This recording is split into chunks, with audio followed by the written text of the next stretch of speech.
Folks, the offseason is still in full swing. Although things in baseball may be moving slow, it doesn't mean the Pirates still don't have some free agent targets to acquire. Could they get another starter? Could they dip into the bullpen pool? Is Santana the be all end all at first base? How about some outfielders other than Michael A. Taylor? We're going to talk about all of that and more on today's episode of Locked On Pirates, brought to you by FanDuel. You are Locked On Pirates, your daily Pittsburgh Pirates podcast. Part of the Locked On Podcast Network, your team every day.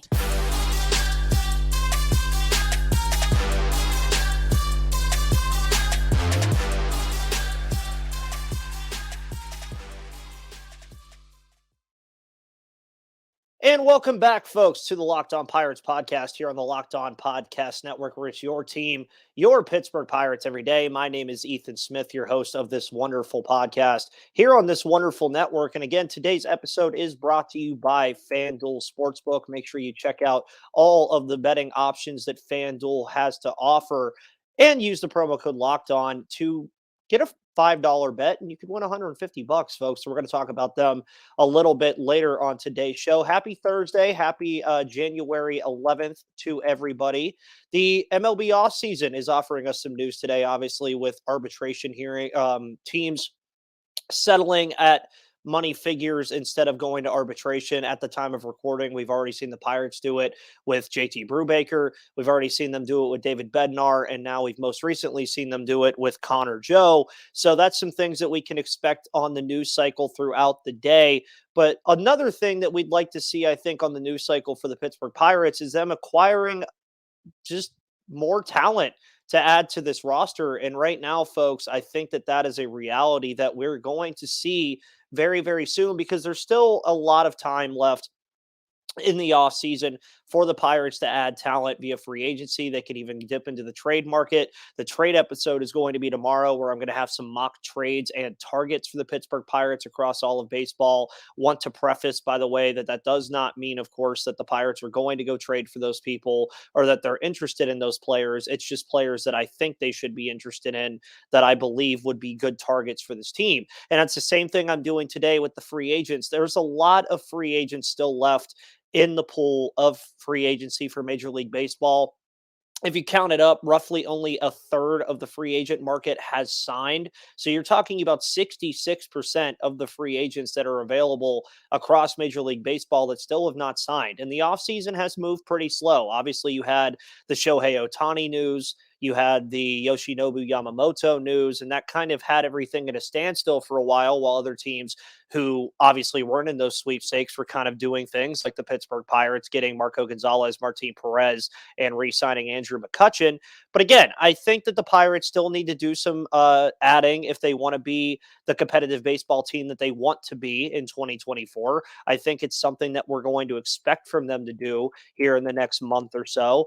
And we're going to start with starting pitching. And starting pitching obviously has been the topic of conversation throughout this entire offseason, whether we like it or not. I mean, realistically, you look at what the Pirates' biggest need was going into this offseason, it was starting pitching. With the injury, of course, to Johan Oviedo, it kind of left the rotation in a bad spot. It left the rotation in a place where a lot of people, including myself, were not confident about it at all. And the Pirates had to do something to fix it. They go out and get Martin Perez, of course, a World Series champion for the Texas Rangers, a former 2022 All-Star. They go out and get Marco Gonzalez, who from 2018 to 2022 was more of the one of the more consistent and efficient pitchers in all of baseball. But obviously, some of that nerve injury that he dealt with last season is concerning. And then you look at the rest of the rotation options. You still obviously have Quinn Priester, Luis Ortiz, and Roansy Contreras. You could still fit Bailey Falter in that mix. You can obviously think about fitting JT Brubaker and Mike Burrows back in the mix sometime mid-season.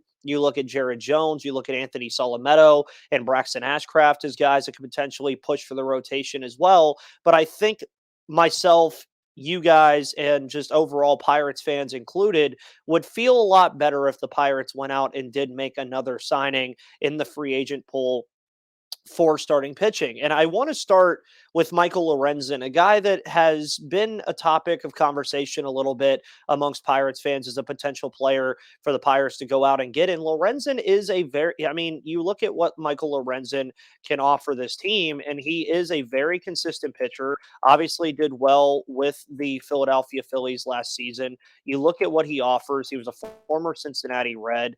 Baseball reference page, very nice to look at. It's nothing that obviously is going to shout out at you. He has a career 4.11 ERA, which sits around what Marco Gonzalez was sitting around. He had a +2 WAR season last year and a 4.18 ERA in 25 starts, 153 innings pitched, 111 strikeouts, a 1.2 WHIP. Projections look great this year as well from Baseball Reference. It's about 137 innings with, of course, they don't give the starts, but 137 innings. They're projecting that he's going to have about a 1.2 home run per nine, 3.3 base on balls per nine, and a 7.4 strikeouts per nine. I love his strikeout to walk ratio. They project that he's going to have about a 4.34 ERA. And he's 32 years of age. So obviously not a pitcher that you're looking at and saying, this guy is ridiculously old and all that stuff, but he is a veteran. He's a guy that when he comes into the rotation is going to give you 5 or 6 innings every single start. He has a good pitch mix that he feels very confident in. He's been around winning baseball teams the last couple of seasons, which I think is something of a trend that we've seen with the Pirates kind of add recently with Martin Perez and Marco Gonzalez. Marco Gonzalez, of course, a huge part of why the Seattle Mariners ended their playoff drought. Martin Perez, obviously a big reason why the Texas Rangers ultimately got to where they were with all the injuries to that pitching staff throughout the season. Obviously was left out of the rotation in the postseason, but was a major reason why they were even able to get there in the first place. Same thing with Michael Lorenzen. Yeah, he got kind of overshadowed in Philadelphia, obviously due to Zach Wheeler and Aaron Nola being kind of the one-two combo that the Philadelphia Phillies have out there. But I think Lorenzen would slot into this rotation perfectly. I think he's a player that the Pirates would be interested in. Spot Track has his estimated value around $9 million annually. I think that's something the Pirates could definitely do. We've already seen them give Martin Perez $8 million for 1 year. And I'm going to keep a trend with this when we're talking about these free agent targets is we know that the Pittsburgh Pirates are not going to go out and splash the cash. That's something that we obviously know. And you look at how things go with this team, and a lot of people will get upset that they're not going to go out and target like a Marcus Stroman or a Blake Snell or a Jordan Montgomery, but they don't necessarily need to because there are guys in the free agent pool that are worth going after that also aren't breaking the bank. You look at a guy like Zach Davies, who obviously was in Arizona, part of that World or NL championship roster. You look at Vince Velasquez, who pitched with this team last season, obviously still has some injury concern from last year, but it appeared that he really liked being here and really wanted to be a Pittsburgh Pirate for quite a while, was really ramping up his play throughout the season until that injury happened. And both of those guys are in the 6.5 to 8.1 range as far as annual estimated value. Those are contracts that you're going to want the Pirates to look at. And those are players that you're going to want the Pirates to look at starting pitching wise. I've mentioned Michael Lorenzen. I've mentioned Vince Velasquez. I've mentioned Zach Davies. You also look at a guy like Corey Kluber. If you want to go for a super veteran, a guy that pitched with Boston last year, you could also go with James Paxton, another veteran from the Boston Red Sox that would, I think, help this rotation a lot. More of why I'm doing this episode is to show everyone that, the offseason is moving pretty slow and teams aren't doing as much as we expected they would very early on, but there's still 40 plus days before we get to spring training. And you look at some of the guys that are still available and say, yeah, the Pirates could realistically go out and get an Alex Wood. They could go out and get a Michael Lorenzen. They could go out and get a Vince Velasquez. They could go out and get a guy like Zach Davies. And these are players that I think the Pirates need to look at. And these are players, especially starting wise, that even if you dip further, you have James Kaprielian, who's a guy from Oakland that kind of gets overlooked because he was in Oakland. You have Colby Allard from Atlanta, 26 years of age, pretty good throwing lefty. You have Uriel Rodriguez, a guy that a lot of Pirates fans would love to see the Pirates go out and get, but we'll see what they decide to do. You're talking about James Paxton again, another player that's available. Drew Wersinski from Oakland. You look at Danny Duffy from Texas. Zach Davies, who I've already mentioned. Spencer Turnbull from Detroit, a guy that a lot of people hyped up a lot and said was going to be one of the next better pitchers in the American League. Never really amounted to it, but you never know. A change of scenery could do it for him. Connor Siebold from Colorado, another interesting player. You look at Josh Fleming from Philadelphia. Dallas Keuchel is a free agent if you really want to go out and get a hard veteran. You also look at Zach Logue, Mike Myers, Corey Abbott, Chichi Gonzalez, Alec Mills, Chase Anderson, Jonathan Diaz. A lot of you guys even mentioned Trevor Bauer. I don't want Trevor Bauer on this roster, but you guys continuously put it in the comments about Trevor Bauer being available. And I mean, you could go all the way down this list and find viable players that are going to be worthwhile for this team to get. And this is even not even mentioning what the Pirates could potentially have available as far as relievers go and what is available out in the free agent market for relievers, a market that really hasn't taken shape all that much yet because the biggest guy, Josh Hader, hasn't even signed yet. And we're going to talk about some of these bullpen guys as well as if Carlos Santana really is the be all end all at first base. But before we do that, folks, we're going to talk about Jace Medical. Folks, it's important in this day and age to be empowered, especially when you have the flu, when you have pneumonia, when you have any of these sicknesses. Jace Medical is here to help you because I know we come to sports to escape from some of the crazy realities of real life, but can we just talk for a minute about preparing for real life? According to the FDA, pharmacies are running out of antibiotics like amoxicillin right in the middle of the worst flu season in over a decade. I can't imagine a more helpless feeling than a significant other or one of my family members getting sick while a supply chain issue kept them from the life-saving medication they needed.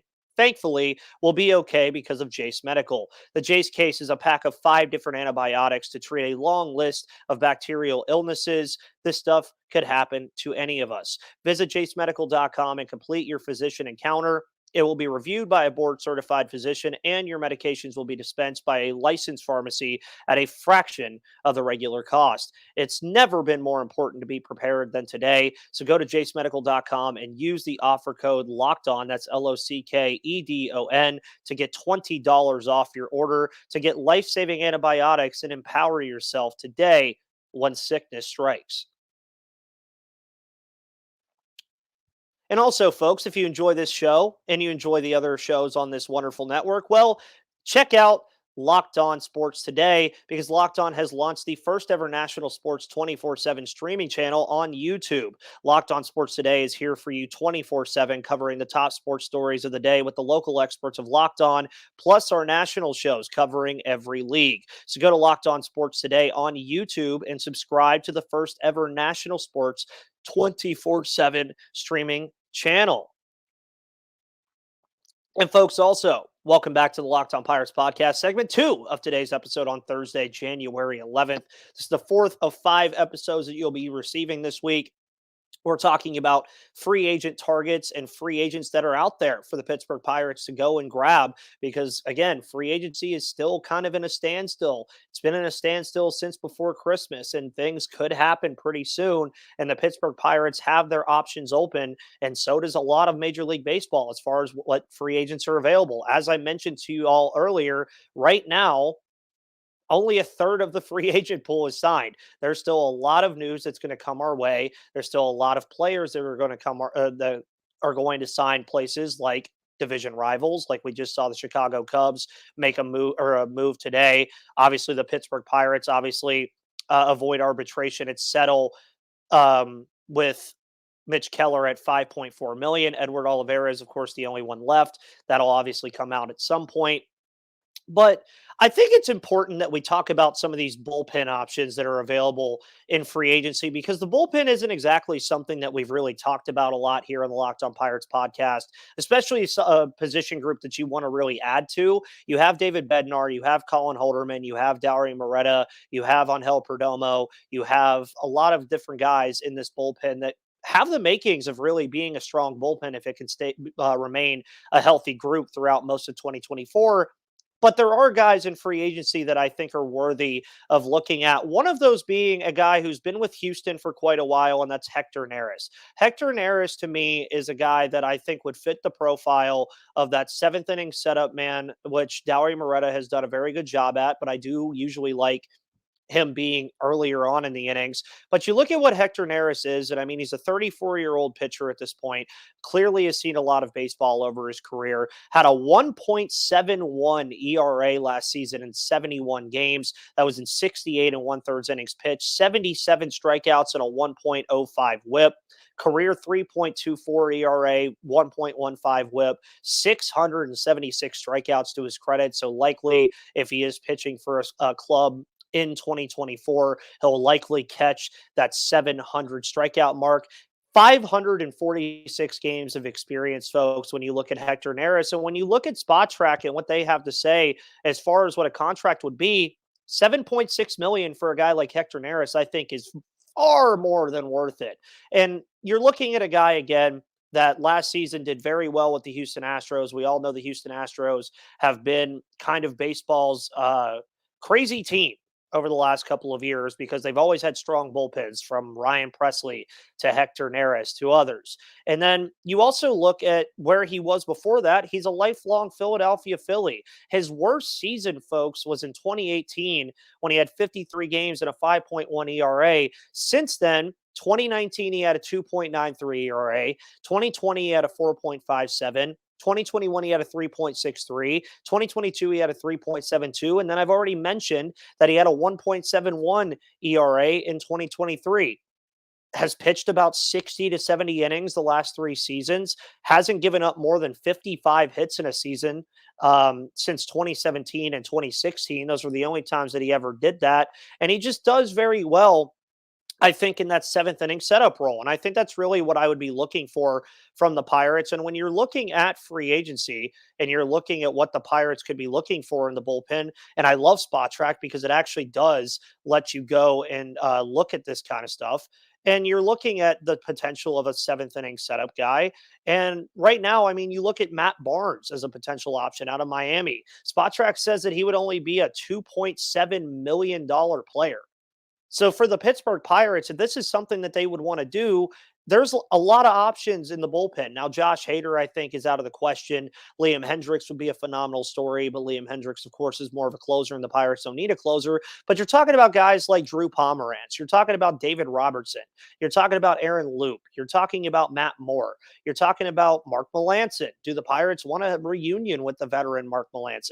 Colin McHugh, Michael Givens, Lou Trevino, Trevor Rosenthal, Michael Fulmer, Aroldis Chapman is in the free agent pool. Ryan Stanek, Wandy Peralta, Shintaro Fujinami, who was a very highly touted pitcher out of Japan that didn't really get a lot of success in Baltimore and Oakland last year. Jake Junis, Brent Suter, Phil Maton, John Brebbia, Jose Cisneros, CJ Edwards, Wandy Peralta. There's a lot of options bullpen-wise. And again, when you look at the Pirates bullpen right now, there's things to like about it.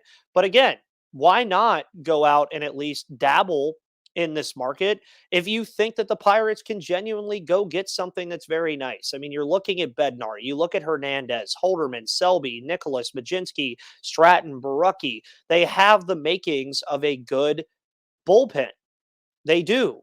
But why not add some more arms? Because again, injuries happen. Who are the guys that are going to step in if injuries do happen? Do you trust Kyle Nicholas to take that next step forward? Do you trust Hunter Stratton to take that next step forward? Can Jose Hernandez continue to be that strong lefty? And can Ryan Barucki continue to be that strong lefty as well for the Pittsburgh Pirates and what they're trying to do in this bullpen? I think it's something worthy of talking about. Obviously, my top pick realistically would be Hector Neris. I'd love Josh Hader, but Hector Neris or Neris would be my guy. I think that he would be a phenomenal addition. You could have a working fit where you have him pitch the 7th, Holderman pitch the 8th, Bednar pitch the 9th. You're even talking about having Dowry Moretta pitch the 6th. I mean, you could ask your pitcher to just pitch you 5 innings, and then you have Dowry Moretta shutting it down in the 6th, Neris shutting it down in the 7th, Holderman being the setup guy that he is, and then, of course, David Bednar being the all-star closer that they have. Now, moving on from that, which I do think, again, I want your thoughts on that as well. There's been a lot of talk about a Carlos Santana reunion for the Pittsburgh Pirates and the first base pool. And it's very interesting because a lot of the talk has shifted away from Rhys Hoskins, who is still an available free agent. I think his market value being 21 million on Spot Track is kind of ridiculous. I don't think he's going to get anywhere near that. I'd say he's probably more in the 12 to 15 million dollar range. But we've seen the Pirates already add a first baseman in Rowdy Tellez this offseason. There's guys here that I think are very interesting. Now, CJ Cron is a guy that in my offseason wish list I spoke about a lot and spoke highly of. I think his bat would play very well. He's average defensively, so you wouldn't have to worry about defensive woes with a guy like CJ Cron, especially in a platoon with Rowdy Tellez. CJ Cron's also not going to be that expensive. He's around an average or estimated salary of 8.6 annually. I think that's something the Pirates could very, very well do. And when you're looking at the kind of player that CJ Cron is, he's not obviously like the greatest option there, but you look at what he did with Colorado and the Angels last year. He had 248 with 12 homers and 37 RBIs. Also dealt with some injuries last season.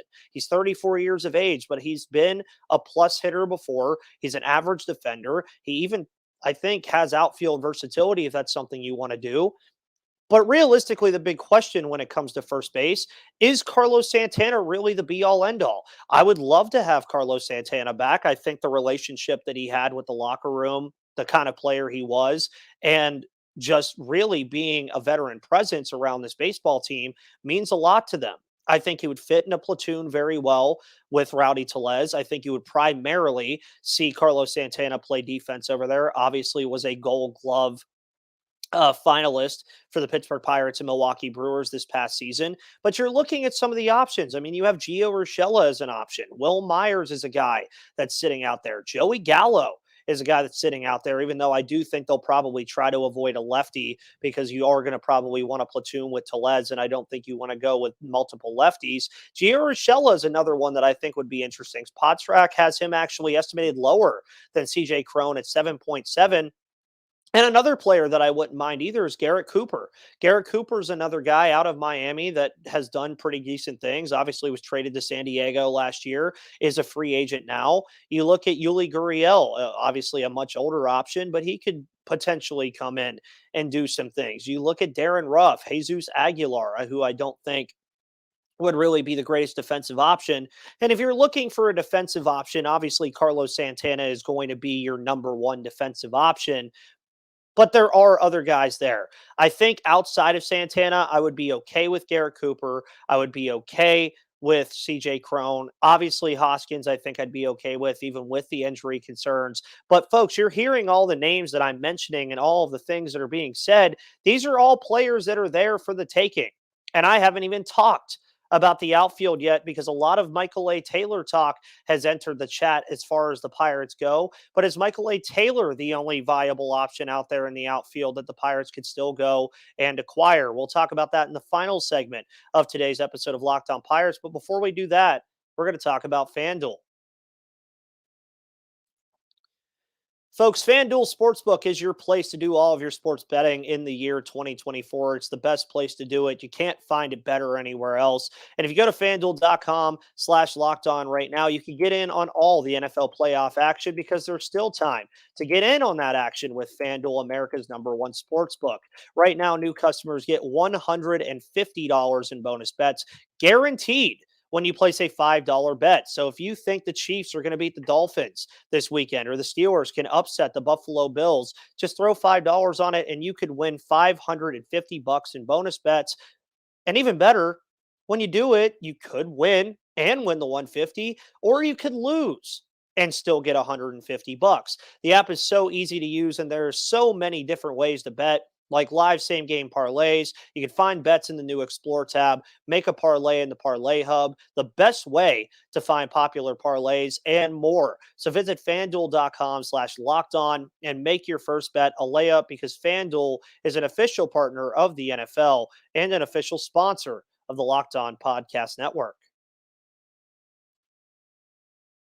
And folks, we're going to wrap up today's show highlighting some of the outfielders that are available in free agency that the Pittsburgh Pirates could target. I'm going to start by talking about Michael A. Taylor. Now, at first with the Michael A. Taylor discourse, I was kind of on the offense side of it just because the bat is kind of concerning. He can hit homers. He has that plus power that's there. He is a little bit inconsistent offensively. But Michael A. Taylor, if he was to sign with the Pittsburgh Pirates, would immediately become their best defensive outfielder. Jack Sawinski would slide over to right field. Brian Reynolds would stay in left. Michael A. Taylor would be that field general that the Pirates have been lacking for quite a while in the outfield. I would say probably since Starling Marte. Andrew McCutchen was great at it in his heyday, but Starling Marte, I think, was truly the last field general outfielder that the Pittsburgh Pirates had. You also look at Corey Dickerson as a player who was very good for the Pirates defensively, winning a Gold Glove with the Pirates in left field, but he wasn't really a outfield general. Now, there's two trains of thought when you're talking about targets for the outfield for the Pittsburgh Pirates. Do they want to go plus bat? Do they want to go plus defense? If you're going plus defense, obviously Michael A. Taylor is the pick. That's the guy that you would want to go get. That's the guy that would make the most sense. There are other guys out there that would be pretty decent defensively, like, an AJ Pollock. You look at Randall Grichuk, who's also pretty decently defensively. Enrique Hernandez, Kike Hernandez, obviously a very versatile defender who could play the infield and the outfield, much like Ji-Hwan Bae. But I'm going to look more at the plus bat options just because I think if you are going to go plus defense, Michael A. Taylor is the be all end all there just because there's nobody better than him defensively, I would argue, in the free agent pool. Now, obviously, there could be some trade guys that could be like that, but Michael A. Taylor is the all defense guy. Eddie Rosario was a guy that I found very intriguing, played left field for the Atlanta Braves last year. Braves obviously bring in, can't think of his name all of a sudden, but the Seattle Mariners top prospect. Move on from Eddie Rosario. Eddie Rosario, hard-hitting lefty, can put the ball everywhere. I would love to see Eddie Rosario as a Pittsburgh Pirate, and honestly, not all that bad. $6.4 million estimated market value. And one player that a listener of mine, Andrew Davis, who also I work with WSAV down here in Savannah on high school football games, he said Adam Duvall. Now, Adam Duvall, obviously coming off of injury, 35 years of age, plays right field. I think that the small PNC Park right field area would kind of help him a little bit with his defensive, his below average defense.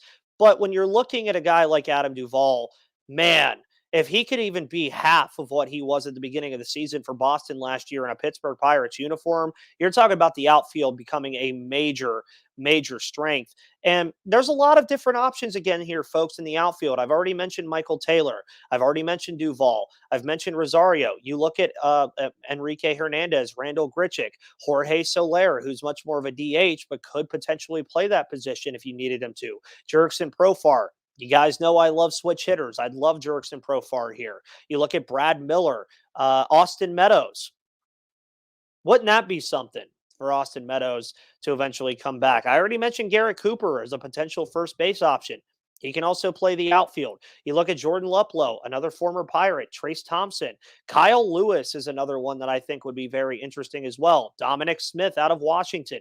Travis Jankowski, Jackie Bradley Jr., a favorite among all of baseball. Jonathan Daza, Kyle Garlick, Darren Ruff. You look at Jake Marisnick, who has been a Pittsburgh Pirate before. Abraham Almonte, Derek Hill, Cody Thomas. There's some stuff here. But if they do want to go acquire an outfielder, do you want to get a guy that's going to be a bona fide starter, or do you want to get a depth piece that's going to fight along Joshua Palacios, Edward Olivares, Ji-Hwan Bae, Connor Joe, etc.? That's really what it comes down to. And folks, we all know the Pirates are going to make another move at some point. And of course, your host, Ethan Smith, is going to be here no matter what to cover it. And when it happens, you'll get an episode on it. And I would expect a move sooner rather than later. I keep saying that, and I think it's going to happen pretty soon. But those are the free agents that are still there that I think the Pirates should go out and target. Are they going to? Who knows? Maybe they go get another player that I didn't even mention here that could be a viable option as well. But until then, folks, thank you for tuning in to the Locked On Pirates podcast here on the Locked On Podcast Network, where it's your team, your Pittsburgh Pirates every day. My name is Ethan Smith. You can follow me right there on Twitter at MVP_Ethan or at Locked On Pirates for all of your news, analysis, opinions, and reactions to everything going on in the world of the Pittsburgh Pirates. You can find this podcast for free on Spotify, Odyssey, Google Play, Apple Podcasts, YouTube, or wherever you find your podcasts. Folks, thank you so much. Have a wonderful rest of your Thursday, and I'll see you on the flip side.